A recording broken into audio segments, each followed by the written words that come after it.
Alrighty, let's give people just a little chance to join in if they would like.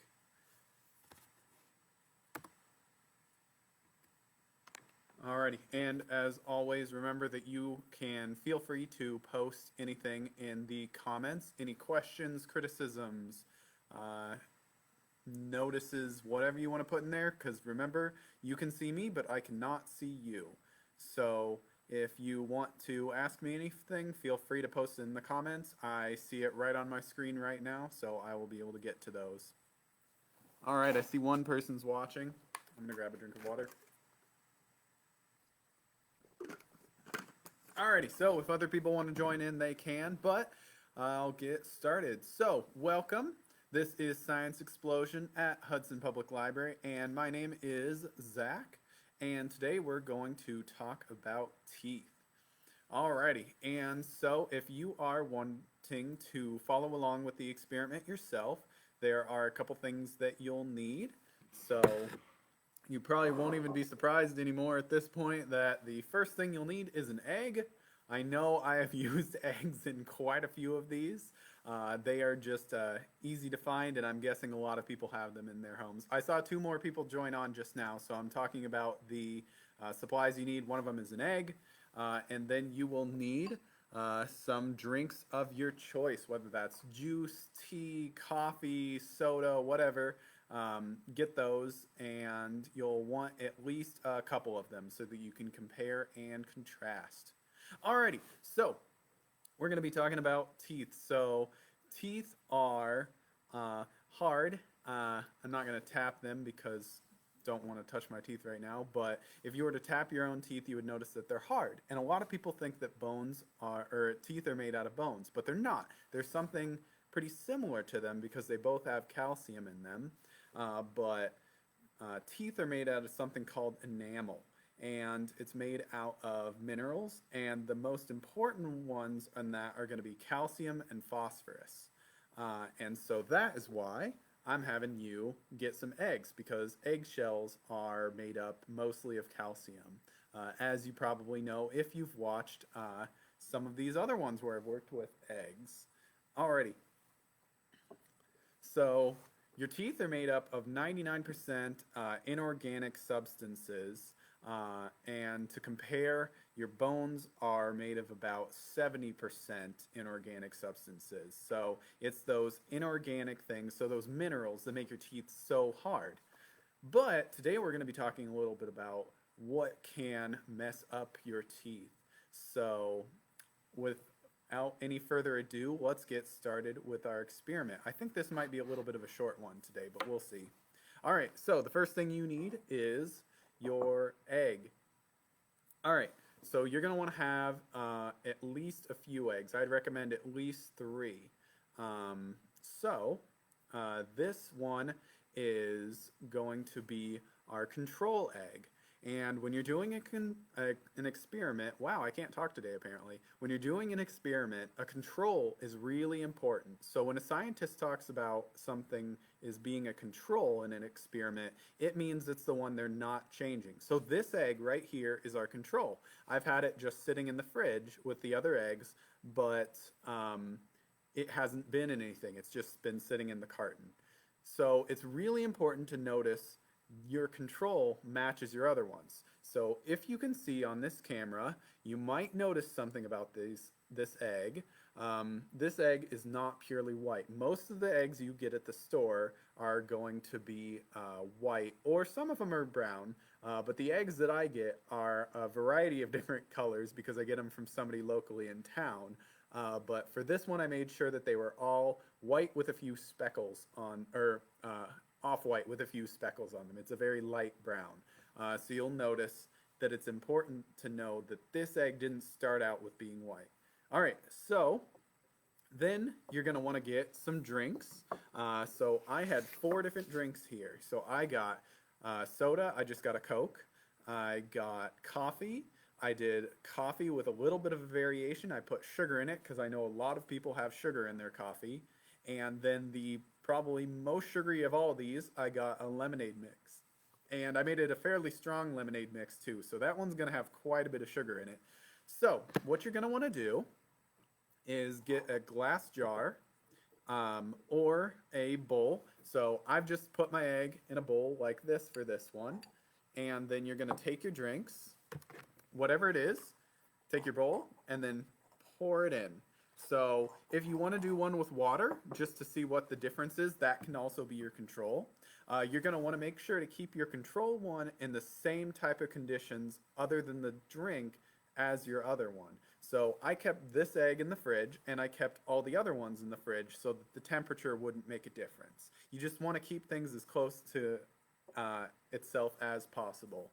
Alrighty, and just a reminder, if anybody has any questions, feel free to put them in the comments. Alright, so I've got 4 different jars here, plus my control, that are all filled with a different drink. This one is my soda, and it might help you to label the jars. All of mine look different enough that I didn't label them. This is my coffee. I did end up making a bit of a weak coffee, so next time I might want to try making a bit of a stronger blend. This is my coffee with sugar, and those look very similar, so I put them in different sized jars so that they were very easy to tell apart. You can tell I didn't bother to take the label off of this jar.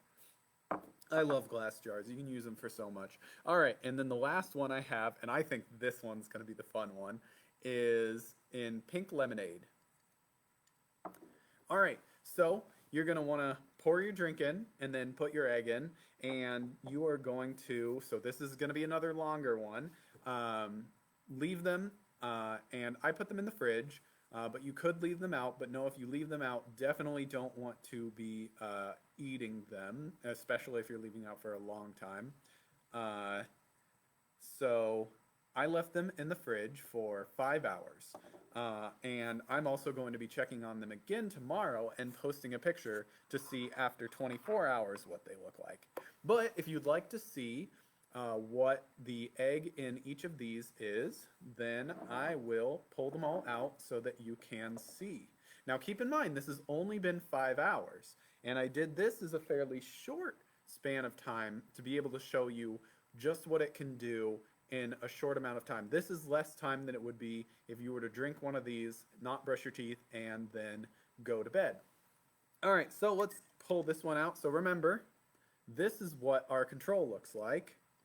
And this is the egg that was in soda. And ooh, wow, that looks so much worse. Alrighty, so it might be hard to see on the camera, but you can tell it's also dripping. So this is the control egg right here, and this is the one that's been sitting in soda. You can tell it's really darkly splotchy on there. Now the other thing I noticed about this, it hasn't just been that the shell is discolored. It actually feels a little bit brittle. So not only has it stained this, but it feels like it's eaten away at the shell just a little bit. Interestingly, it's a little smoother than it normally would be. So it seems like it's worn it away to be less rough. All right, so that is the soda. All right, let's check on the next one. So the next one that we've got is coffee, and oh my gosh. Oh, this one's so much worse. So I haven't seen what they've looked like yet. All right, so keep in mind, this is our control, so the original, what it looked like, and this one is the coffee. There's no contest on this. The coffee has been deeply stained. So keep in mind, these eggs are representing what happens to your teeth because they're made out of a very similar mineral. So the stuff that you're seeing with it being soaked in there, this is what happens if you drink these kinds of things. All right, so coffee. All right, so the next one is going to be a little bit similar. I just changed it a little bit, but this one is coffee with sugar. And you can see it is stained it just as badly, which does not surprise me. You'll probably hear a lot of people talk about how badly coffee can stain your teeth. This one also feels like the shell has gotten a little bit more brittle, By the way, I hard boiled these eggs, except for this fresh one. But these ones I all hard boiled, um, just so in case I dropped them, that they wouldn't splatter everywhere. But you could test to see the difference if you wanted a little bit of a variation on this experiment. You could see what the difference is whether you boil them or not.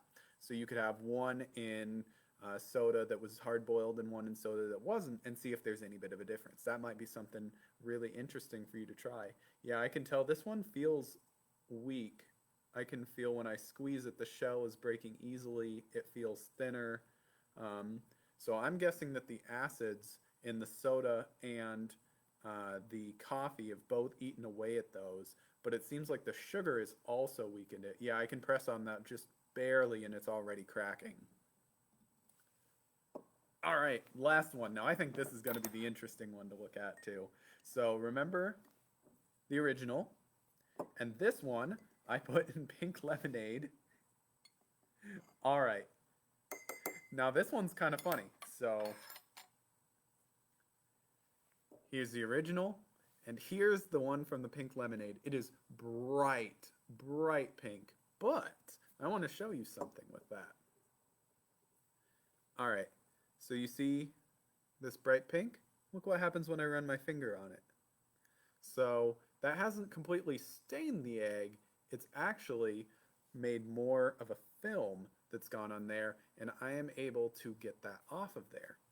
Now that is going to bring me to the main point of why I'm talking about all of this. So keep in mind, these are what's called a proxy. So it's an example of how it will affect your teeth. So think about your tooth right here, and then in each one of these different drinks are something that you would have, and they're all going to affect your teeth in different ways. So the sugar is weakening the structure of it, the acid is weakening it and wearing away at it.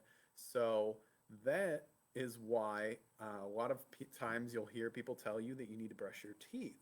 So what happens when you brush your teeth is, for things like the sugar, it's going to brush that off of there. It's not letting it sit on the surface and keep working on it. So even though this one has not completely stained the egg, it's mostly on the surface. That might change, what my hypothesis is for after 24 hours of it being in there. All right, so I'm talking about teeth, and so there's no way I can avoid talking about everybody's favorite thing to bring up when you're talking about teeth, and that is cavities. All right, so the way cavities form in your teeth, so keep in mind the acids are very damaging to your teeth because they can wear them away in general too, but also the main thing that people talk about when they talk about being concerned with your teeth is going to be sugar, and there's a very good reason for that.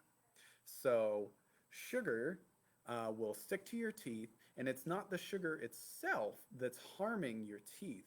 What's actually happening is, and here's another thing in the list of things that I tell you about food and things that have to do with your body that are disgusting. So you're welcome for that. Another one in the long list. So the thing that actually causes the problem with sugar in your mouth is the fact that it gets eaten by bacteria. So you have bacteria, which are tiny little organisms living in your mouth. Some of them are good for you, some of them are bad. Most of them are pretty neutral. You actually have microorganisms, so lots of different kinds of mainly bacteria, some fungus, living all over your body. Most of them are neutral or good for you. Some of them that live on your skin are good for you or neutral until they get let into your skin, which is why if you've got a cut, then the things that would normally be harmless on top of your skin get into it and they can cause you harm. There's quite a few things like that. But anyway, the things living in your mouth. So there's bacteria, and what those bacteria eat is that sugar. And when they eat that sugar, they produce an acid. And that acid going on your teeth will eat into it. So that's why it's sugar and acid are really the things you've got to worry about when you're brushing your teeth. So I've got a proposal for a secondary experiment for you. So if you want to try these, and then if you want to try with the same drink, try periodically through this, or at the beginning or at the end, however you want to try, because that will definitely make a difference too. See what happens if you take a toothbrush, and get permission before you do this, because I don't know if your parents are going to be too happy about you using your main toothbrush to brush an egg. But brush the egg off and see what difference that makes with how worn away and how stained the egg is. So you see how badly stained this soda one is, for example. What do you think would happen if before I put it in there, brushed it off? Or what would happen if I brushed it off now? Or if halfway through I brushed it off? So brushing your teeth is a good way to stop those bacteria.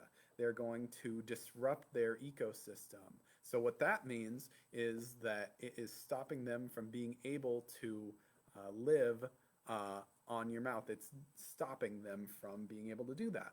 All right, so I think a good way to understand how these bacteria work in your teeth and how they produce an acid. So has anybody who's watching this ever helped to make or even just eaten sourdough? So sourdough works in pretty much the exact same way. So when you have your dough, which is mainly just flour and water, depends on if what your recipe says, you might throw some other things in it, but it's flour and water, and then yeast, which are other little microscopic organisms, will land on that. It's what's known as colonizing. So they'll colonize, which basically just means that they go to a new place and live there. They'll colonize that dough, and then they will eat the sugars inside of that dough. So the starchy flour, they'll take that starch and they'll eat the sugar out of it, and then they will release an acid. And that is why sourdough is sour. So the same thing that makes sourdough delicious, I love sourdough. I have a starter myself, and I love it. But that same thing that makes it delicious is the same thing that causes damage to your teeth. So listen to your dentist and your dental hygienist when they tell you about brushing your teeth. So if you want to experiment for yourself to see what that does, I would definitely recommend that one. All right, so I'm going to pause for just a minute here to see if anybody has any questions for me. Any questions on this experiment? Any questions on science in general? Remember, you can always feel free to post a comment while this is live, or if you're watching this later, I do look back at these. If you have a question on any science thing you saw in the news, I don't pretend to be an expert, but I know a little about a lot of things. So I love talking about different things in science. If you want to try to stump me on anything, or if you want to try to understand what somebody's saying in the news about something scientific, I am always here to help with that. Otherwise, you can always feel free to stop in at the library or give us a call, and I can answer some of those questions for you too. All right, so it doesn't look like we are getting any more questions right now. Alrighty, so just a reminder, the reason that I'm using these eggs is because of the calcium that's in them is mostly also what your teeth is made of. So they're a good example of doing this. Now, if you happen to have any teeth, then you can definitely do this experiment with the teeth. If you happen to have some of your baby teeth that fall out, you can feel free to use those in this experiment. You might want to ask your parents whether they'd be okay with you doing that. I do not have any of my baby teeth anymore, and I was not going to ask people for theirs to borrow, so I figured an egg would be the safe way to do this. But if you happen to have yours, then you will be able to directly see what happens to your teeth. Alrighty, so speaking of baby teeth, I feel like that is an interesting subject just in itself, because you might be wondering, well, why do people have two sets of teeth, the baby teeth and the adult teeth? So every person has two sets of teeth, except for in very rare occasions. There are some examples of people who have more, but for the most part, let's just focus on the typical case of most people are going to have a set of baby teeth, and those are going to start building up and forming even before you're born. And then if you spent any time around young babies, you'll notice when those start to go through, and it is poking through your skin, and is not the most comfortable experience. Maybe you're young enough to remember that yourself, or maybe you have spent time around a really young kid to be able to see that. But eventually, those are going to fall out. And the reason that those are getting out is because your adult set of teeth, which I've got all mine, well, mostly, so those will start to push those out, and this is your permanent set of teeth. So as humans, we don't get any more teeth after our full set of adult teeth comes in.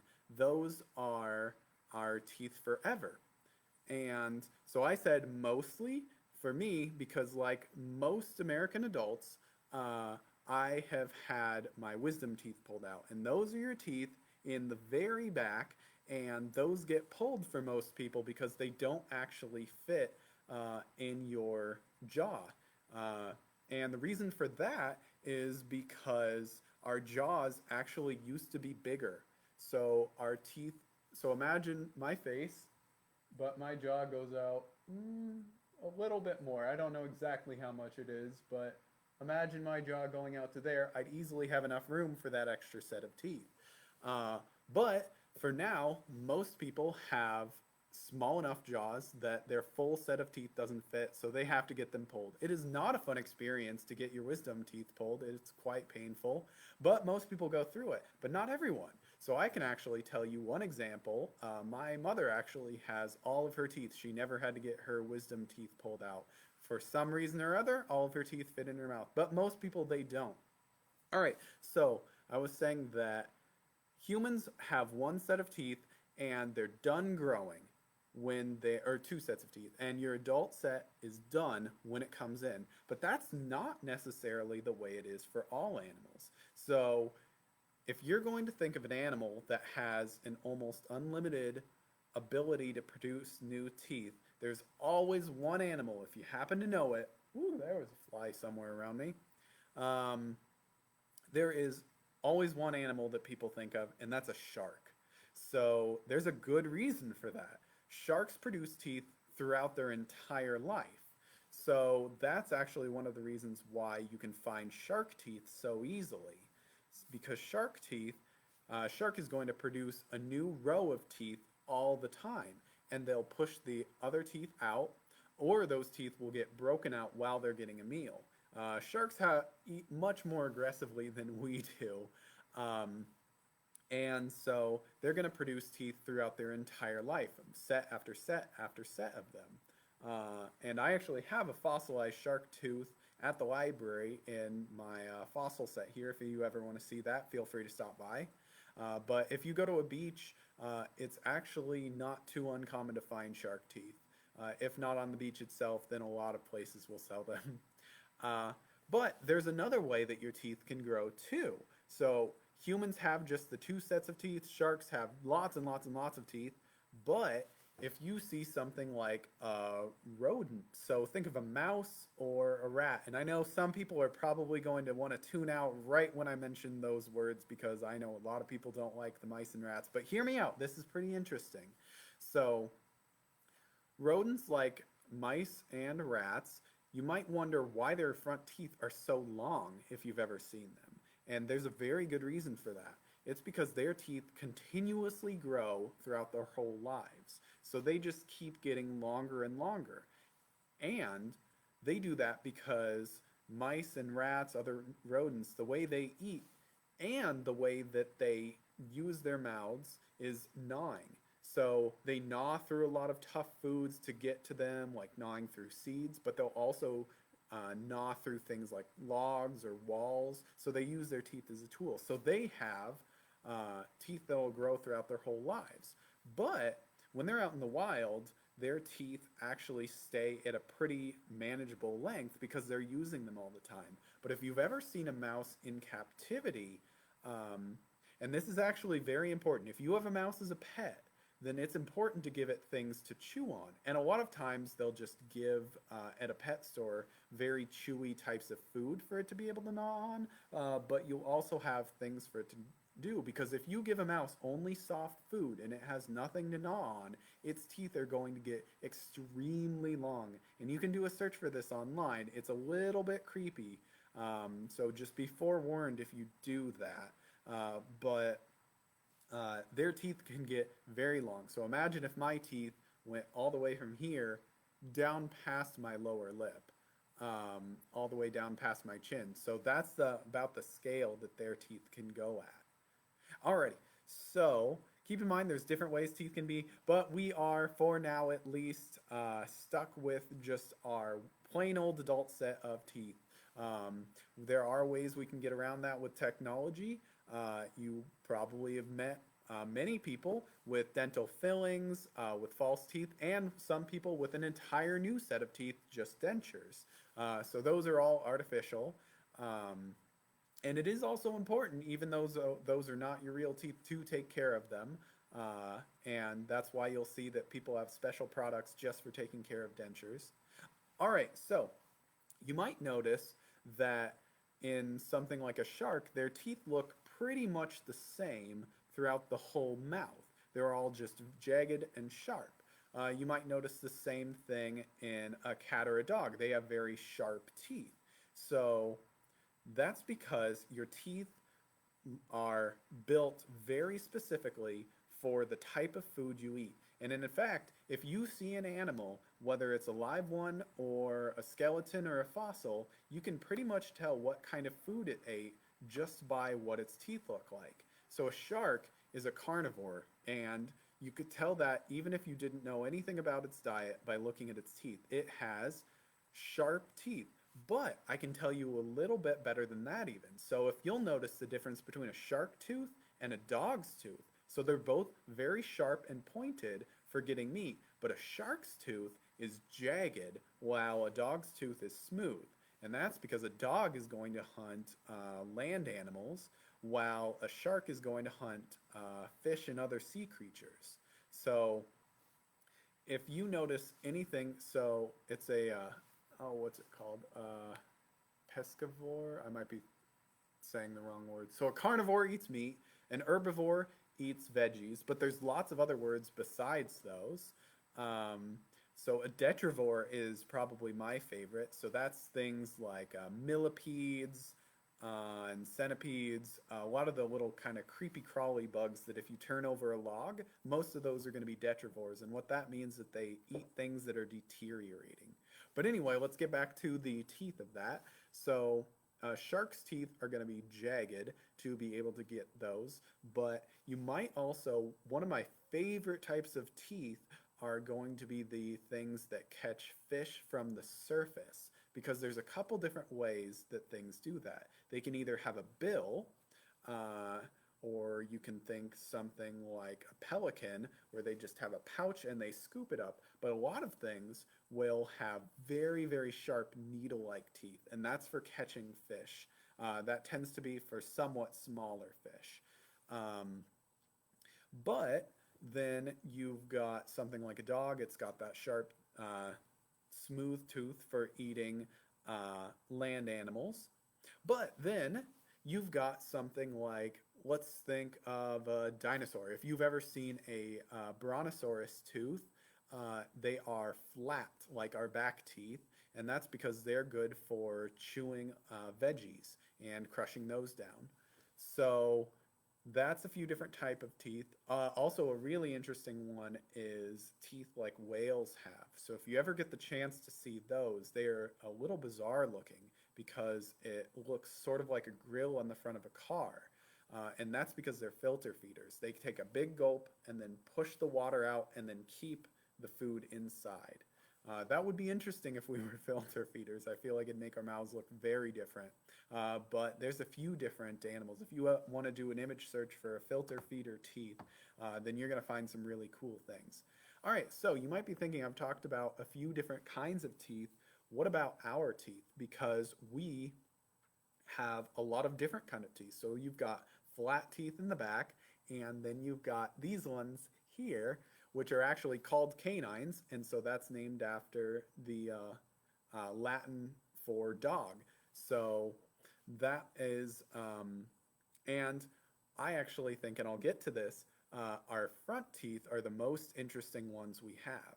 But the reason we have different kinds of teeth is because we're what's called an omnivore.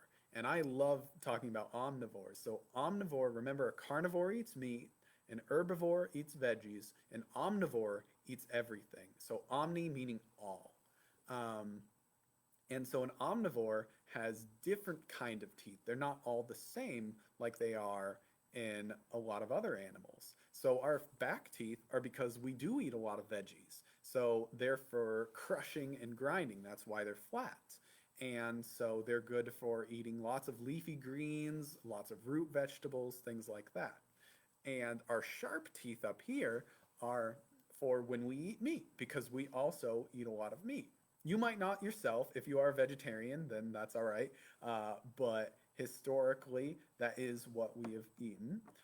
But I think it's interesting that we don't talk a lot about what our front teeth are for because keep in mind the flat grinding teeth and the sharp tearing teeth, that those are good for veggies and meat. But what about our front teeth?